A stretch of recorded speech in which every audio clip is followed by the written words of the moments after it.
BSNL कंपनीची भूमिगत cable चोरी प्रकरणी इचलकरंजीतील शिवाजीनगर पोलिसांनी आंध्र प्रदेशमधील 10 जणांना ताब्यात घेतलंय। त्यांच्याकडून 2,04,000 रुपयांचे तांबे धातू आणि 2 मोबाईल असा 2,59,000चा मुद्देमाल जप्त केलाय। या संशयितांकडून आणखी काही गुन्हे उघडकीस येण्याची शक्यता पोलीस निरीक्षक शरद मेमाणे यांनी वर्तवली आहे। इचलकरंजीतील BSNL कार्यालय ते बसस्थानक या रस्त्याखाली BSNL कंपनीनं तांब्याची केबल टाकली होती। 21 जून रोजी पहाटे गस्त घालत असताना रस्त्यावर खोदकाम करून केबल चोरीचा प्रयत्न सुरू असल्याचं पोलिसांच्या निदर्शनास आलं। त्यानंतर BSNLचे ज्युनियर टेलिकॉम अधिकारी संतोष कुमार पवार यांच्या फिर्यादीनुसार शिवाजीनगर पोलीस ठाण्यात गुन्हा दाखल झाला होता। पोलिसांनी सखोल तपास केला असता आंध्र प्रदेशमधील 9 जणांनी भूमिगत केबल चोरून ती पुण्यातील व्यापाऱ्याला विकल्याची कबुली दिली।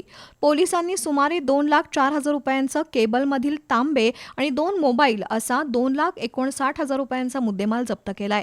तसंच या गुन्ह्यातील संशयित 10 जणांना ताब्यात घेतला असून त्यांच्याकडून आणखी काही गुन्हे उघडकीस येण्याची शक्यता वर्तवली आहे।